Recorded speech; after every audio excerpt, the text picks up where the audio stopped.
And shall we stand and say the Pledge of Allegiance?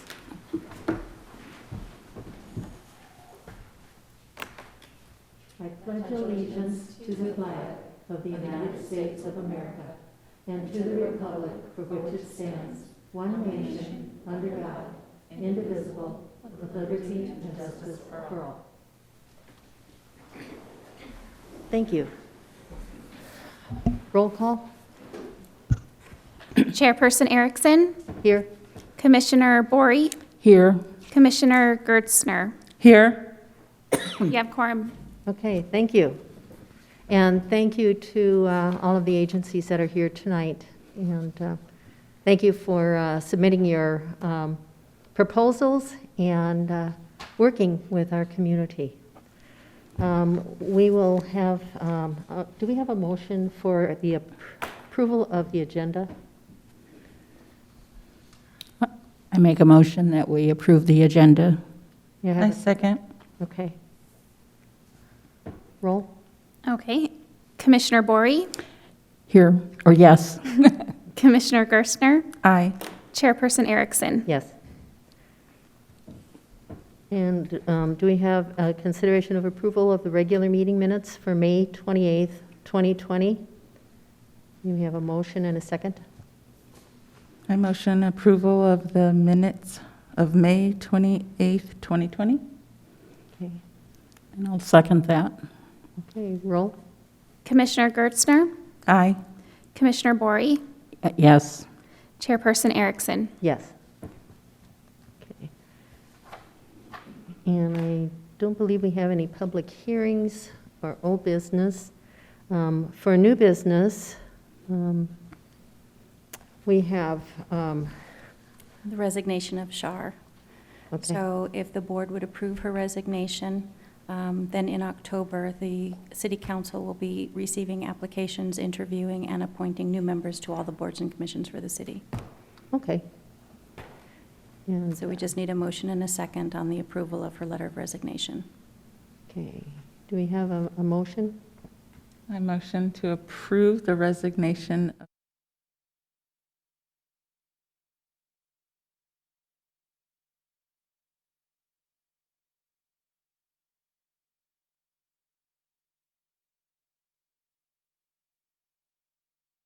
Shar for the work that she has done over the years on the commission, and really wish her the very best. If she comes back to this area, we would welcome her to apply again.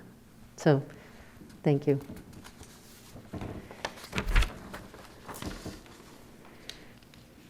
And next we have a presentation and discussion in the funding allocations from the council and dissemination of the administrative process to recipients.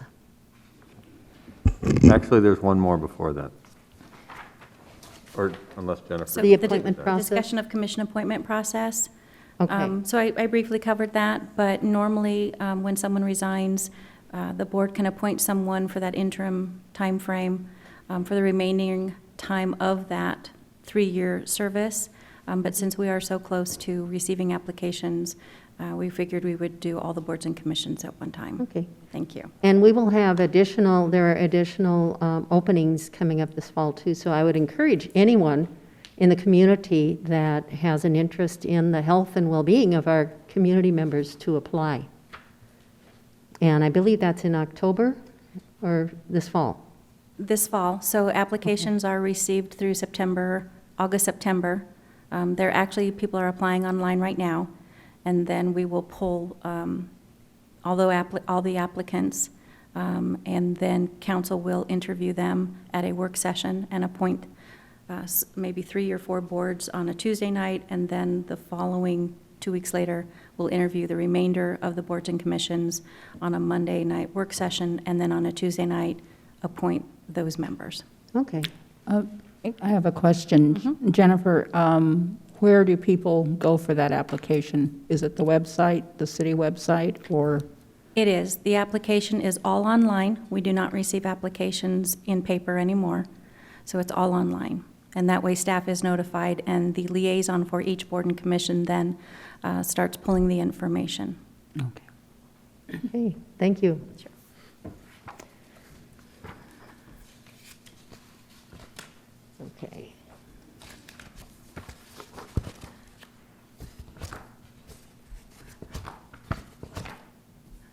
And next is the presentation and discussion on funding allocations and dissemination of the administrative process to the recipients who are here this evening.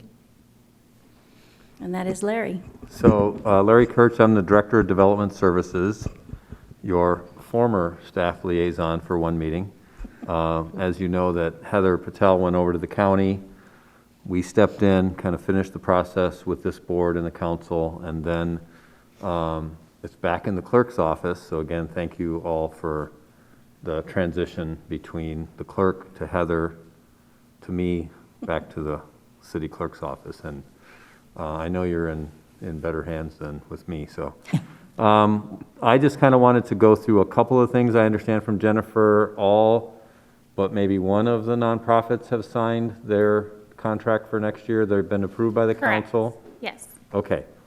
So the contracts changed. So one of the main things the council worked on last year was, and this commission and through Heather Patel, was to go through the agreement. It hadn't been refreshed. There was some items in there. For example, you could only hand deliver reports to the clerk's office. So we made it so you could email. So there were just some things that needed refreshing. A couple of things I wanted to point out in the agreement, so you signed it, so I hope you've read it, that the reporting periods are the same. Again, it kind of reemphasizes following the city code regarding, following the code. You have to be in compliance with the city code. I know coming up on the agenda, we're going to talk about maybe that part of the code, 2-14, hasn't been looked at for some time either. So that is kind of a work item of the commission. But so I guess I'm on page 2 of the agreement, service provider duties. That's kind of what I want to talk about. So part of this is kind of an orientation. We do have some new agencies that are funded this year that have not been funded in the past. And so and I'm going to get to it at the end here, but what folks submitted as their report came in all sorts of different formats. So some would do a letter, a memo, whatever it might be, as long as it was handed in person, it counted, I suppose. So you can submit it that way. It is submitted quarterly. Any allocation of funds has to be preceded by some work. So there's no receiving funds before any activities are done. So that kind of covers that. The reimbursable basis, that's what paragraph G does. So a statement of work that was submitted with the application, so the report deals with being reimbursed on a quarterly basis. Again, if all the work is going to happen in the fourth quarter, then you don't get reimbursed until really the next fiscal year, if you will. Again, all deadlines have to be met. A new thing that I think was supported by the commission and especially the council was this paragraph I, is that, not to disparage anybody, but the city would fund these agencies and kind of see them once a year. Mm-hmm. And so what paragraph I does is really require that these 6 agencies that are getting the funding do work in the community. So paragraph I, service provider shall also be represented at the Community Resource Center once monthly during Project Connect events and the annual Health and Wellness Expo. Now, some of those are on hold right now because of COVID, but of course we have the Community Resource Center, which is really over at the Genesis Center. Project Connect events and the Health and Wellness Expo, that's for the marathon, for the Lost Dutchman Marathon. So it's a commitment for Friday night and Saturday, I guess it is. So again, the idea is that these agencies might have a booth there, get word out about who they are, who they serve, and things like that, and be part of, or I guess it's kind of a two-way thing. Get them exposure to the community. People know that these nonprofits are serving their community. Okay.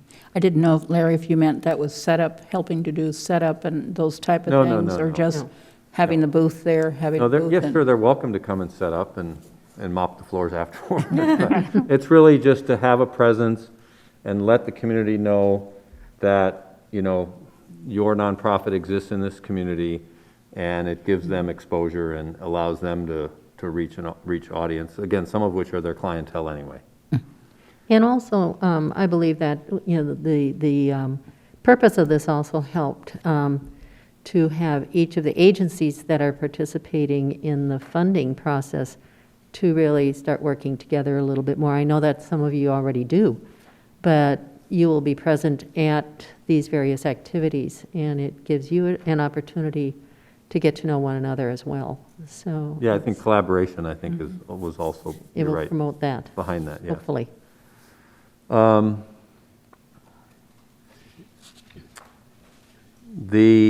Again, the requirement, I think, is there's two persons, I think it requires, I believe.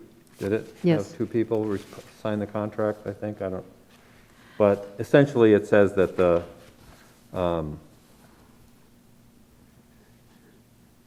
service providers, they have to be familiar, make sure whoever is actually, you might be the executive director that signs off on the grant, but whoever the person is that's in charge, they need to know what this contract's about and record keeping and things like that. Again, it allows the city to come in and do inspections as reasonable, coordinated, of course. But again, we want to hear how the program is being used and let us know. Again, there's resources here with the commission too, that they're happy to come and learn more about your organization too. That's kind of it. The process will start again, I guess, in December and January, so I'll talk about that in a minute. But the other thing I wanted to mention was I had very limited involvement, but what I did see, and I think was anticipated as part of this, was some sort of a more uniform reporting system. So without talking to Heather too much, but I did steal this, I have to admit. I could have changed the colors, it would have not. This is what the city uses when it reports. There's a screen right there, ma'am, so it's a little. This is the form that we use to the State Department of Housing for our housing rehabilitation program. And so I just set this up. We can email it to you. This happens to be Horizon for adult mental health first aid. So not picking on them, but basically you would go in here and you would change what quarter it is, the due dates. The due dates are all at the bottom here of reminders. And what Heather Patel had done was, so here you'd have your contact person 1 and 2, they're emailed, you'd fill this out, and then you save it, and then just update it for the next quarter. But so the applications came in kind of in a narrative format. Sometimes it was a 2-page letter, a 4-page letter. There was not a format for the application. So Heather would read through the application, extract out what you're trying to do, and so then Heather, in her report to the board, as they were talking about who would get funded and what they were asking for, what the actual statement of work is. So what I did is say, okay, here's the statement of work for this agreement. It's training 2 people, et cetera. Here's what, is it completed, yes or no? Are you asking for modifications, et cetera? Then, here's room to put a narrative in here if you like. So what we were getting, from what I could tell, is whether it was quarterly or say you didn't do anything in the first quarter, second quarter you're reporting for the first and second quarter. It could be a letter, and we'd have 4 different letters in 4 different formats. So this is an attempt, we'll try it as an experiment for everybody to kind of use the same reporting format. Hopefully make it easier on Jennifer and Jill. And then, for example, here is A, B, C, D, and E are the measurables, if you want to call them that. Again, we can tweak this. This is just kind of a first-time thing. So each of the 6 entities that are getting funded have this in the back of your contract, your agreement, and so that we would have some uniform reporting. So again, If you think that when Heather Patel read through your application and she captured what she thought you were going to do with the money and what kind of measurables, I just took that from her memo and plugged them into each one of these. If you think it's wrong, Let us know. let us know and we'll work with you. But you'll each get emailed one of these. And again, I stole this from the Arizona Department of Housing. But I just thought it would make everybody's job easier to have the same reporting format for 4 different quarters. And then on the city's end, to have a uniform thing that we can very quickly say, okay, how many clients did we serve? It depends on the program. You used to have to take detailed notes about whether they were city residents and all that. That's all still good. We'd still like to hear that who you're serving and things like that. So that, I'm not saying you could not add, you can create a sheet 2 or something and add whatever you want to it if you want, but that's the idea. And if I can add, the contact person 1 and contact person 2, I know in the past there have been changes in personnel, and the notification hasn't really gotten back to the city. And this will maybe be more helpful, but I think also they need to contact you, is it within 10 days of a change? 10 days. Okay, And again, in the quarterly narrative, you could say, hey, this person, person number 2 is now this person. You can just, whatever notes you want to in the narrative. And then this is really, you're signing it, but it's really you're typing in your name, and we're accepting that as your electronic signature, so to speak. So that's really all I had. I didn't want to go through each of your contracts or anything like that, just have a generic discussion about how we would try this out and see if it works for reporting. well, having been on the commission for a few years and seeing how this has been done in the past, I think you're making some very measurable advances in how you report, how you apply, and how our community is actually aware of what you're doing. And I think it's all for the good. Having electronic reporting is, I think, yeah, I'm seeing people agreeing, yes. Yeah. So, again, thank you for putting this together. I think it will be very, very useful for everybody. I was very happy when Heather took this over because she deals a lot with grants and monies, and I knew that there needed to be some metrics and needed to be some quantifiable data. And the whole application was based on you follow the ordinance and you submit this, and then you submit this, and that all created the application.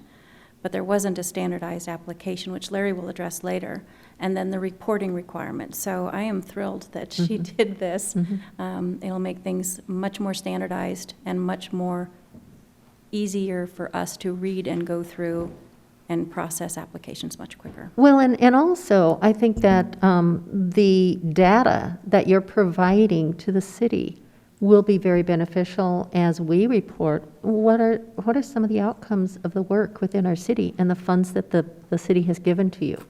And I think it may be helpful in the future in just seeing, how we're increasing the health and well-being of our residents. And, we'll have black and white information to provide for that. It provides a nice summary for the mayor and city council as well. If they want to pull these up and say, well, what has been done, it's much easier to read and extract the data for them. So, The other thing too that I guess I could have put in here was those community events. So I could have put in here, the Health and Wellness Expo, and maybe we could still do that and say attended yes or no, and then you get a demerit if you didn't show up. But at least then, again, it's measurable. It's in the contract, so attended so many events over at Genesis, et cetera. Larry, on that second page that you were talking about, where you have to list like the clients that you serve, is there going to be a standard sheet for that too, or in other words, the since certain each- format that you want that in? Well, since, again, I'm saying this is what you would submit, this is what you said you would do, this is what I extracted from Heather. If there are additional, so say, for example, in some of the cases, you were required to have some sort of training, and some percentage were supposed to be city residents. In the past, it's like they didn't have their name, address, phone number. Maybe they had that, but they may not have needed to report that. We don't, but that could be a supplemental, I guess is what I'm saying. Does that answer your question? So that if there is this, I created this precisely what Heather did for each of the 6 entities that are getting funded. So if those were the metrics of the number of attendees, if it was, the number, so I think, just go back to the, trying to remember one of them that would say, number of meals served or number of, so that, all these are different for each of the agencies. But then any other supplemental information, we could certainly, again, this is just a stab at it, but again, they could add it to a second sheet or. I know with Boys and Girls Club, we had to show the name of the child and an address and a water bill. In other words, that they were within the city boundaries. And so I was wondering if that was still going to be something you're going to require? We're going to be taking a look at that because the food bank is exempt from that. And it also requires a lot of pages and reporting, so I know that that was a lot of work. We're going to see if we can Streamline do it. away with that, yeah. So Because they- this is they- the community. I think the Boys and Girls Club was like more of is an after-school type program, so they could say number of children served, and then how many of those were city residents, so at least you could get a percent. It's 70% city residents being served. I'd have to look at the requirements. Yeah. And again, it falls under state statute, IRS requirements for nonprofits, and then city appropriations or grant funding, public funds, as they call it. Okay.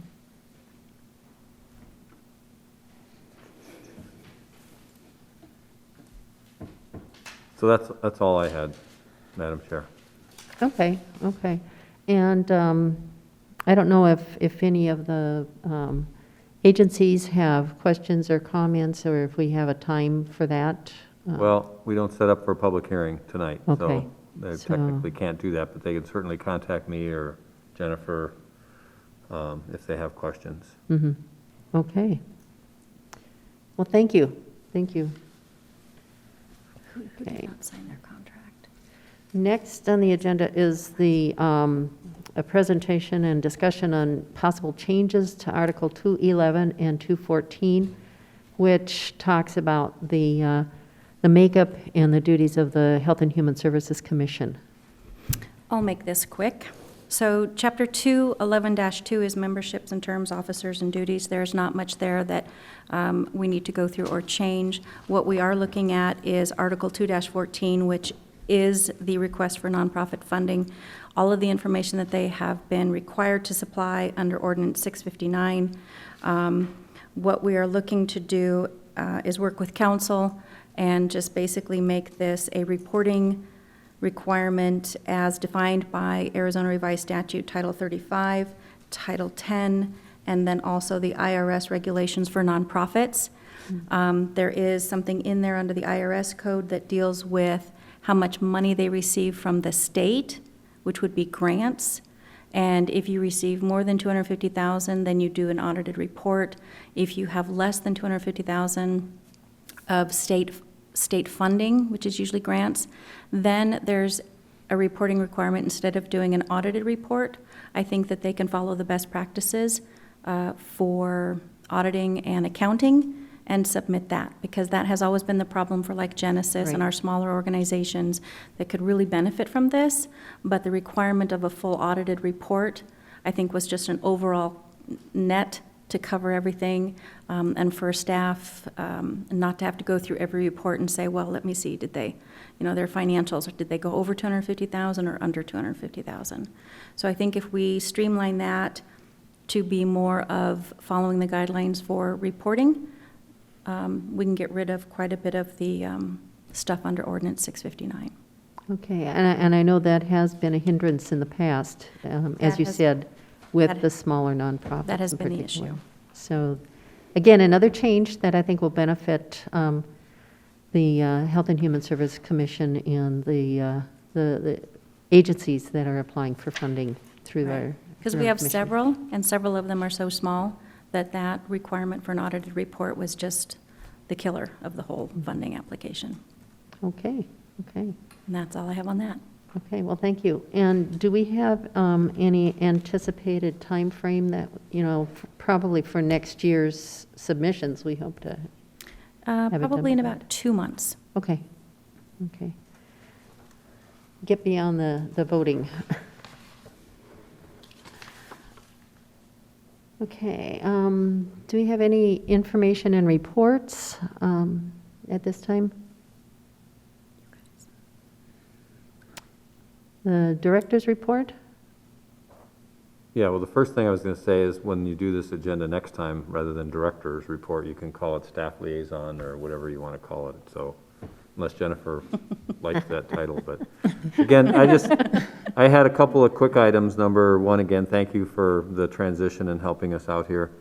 Number two is that the council did approve another $80,000 for fiscal year that just started July 1st for the next year's round, right? So number three was that Heather was working on a fillable form for an application. So as I mentioned before, the applications would come in really in just kind of a narrative format. And then, so I think the idea for Heather was to put it in this fillable form so that there's some sort of uniform looking application. And then I know she wanted to, funding was kind of an issue because there are software programs, things that you can purchase, and where everybody, you would file the application online. There would be, the committee could look at them online, review the application, so it's kind of a seamless system. And I think budget-wise, it did not get in the budget, but I know we had talked about it. If, once you start getting to, 6, and again, maybe, if the council someday goes to 100,000 or 120,000, you're trying to fund more agencies or whatever happens. The more agencies you have, the more sense it makes to have more of a software type system that where they would go online and they would apply for funds. You would be able to review them online, et cetera. They could, so it's all kind of a portal type system. So that did not get funded, but maybe that's something that I think Heather wanted to get to. But in the meantime, the baby step, I guess, is that there's at least a uniform fillable form that they could do. So I know that more of a staff thing, and so maybe, I know when I talked to Jennifer was maybe just kind of get your concurrence so make sure it conforms with the required submittal materials in the ordinance, et cetera. And again, hopefully make it easier for applicants, so that's something between now and the end of the year to kind of fine tune. And then the other thing was just, if people are not aware of this, is the city, up on the screen here, I think we've had so far 2 nonprofits have applied for funding through this, what the city council has allocated for grant or CARES Act monies that came from the feds to the state, now to the city.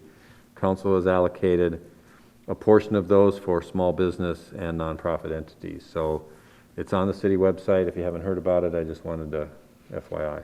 So there's an application process and work through the city's economic development staff. And that's all I had for Okay. any. The report. deadline on that, the CARES Act funding, I believe, is August 25th, Larry? Let's see. What does it say? It says who's eligible. Sorry, that's doing all that. The applications, yes, August 25th. August 25th. And your expenses are, there's a time frame for your expenses as well. We And at highly first- encourage you to apply. First come, first serve. Well, and that would augment, the amount of funding that was requested was about double what we were able to provide. So I know agencies still have needs, and this is one way you can actually obtain some of the additional funding. So please do apply. I know that there've been a number of people on the website so far. Larry, I think you had a count? Didn't you have a count? From what I Put your heard this account morning, for there the- were hit 2 the- nonprofits that have applied, and there were like 14 to 16 businesses that applied so far. And I think Yes. we've had over And the 80. form's been downloaded 100 times. There we go. As of this morning. so Yeah. probably. Excellent. Yeah. So those forms are, they in here? I don't know where the forms You are. have to click the link to the grants Uh, at the very bottom. Oops. Up, up, up, You- up a little bit. This one right right Yeah. there? Here you go. Let's fill one out right now. I'm just. So everything's there on the website for you if you need to. Okay, well, thank you. Thank you. Anything else? Nope. Okay. Jennifer, anything else? Nope, I'm good. Okay. Well, we have our next meeting date is scheduled for Thursday, August 27th at 6 PM. And is this okay with everyone? Need Okay. a motion and a second, please? Do we have a motion? A motion to have our next meeting August 27th, 2020. And I'll second that. And that would be at 6 PM. At 6 PM. Okay, roll call? Commissioner Bory, Yes. Commissioner Gerstner, Aye. Chairperson Erickson. Yes. Motion passes. Okay. If I may, Madam Chair, one other thing. Maricopa County elections, I'm going to do a plug, is low on poll workers. So if you would like to work the polls, please contact Pinal County. That's my plug, under Director's Report, Staff Report. Okay. Thank you. Well, thank you. And again, thank you all for being here this evening. If we have Horizon here, we do have an application to be signed. Perfect. And then And we they'll all, can give copies to everyone else. yep, Okay.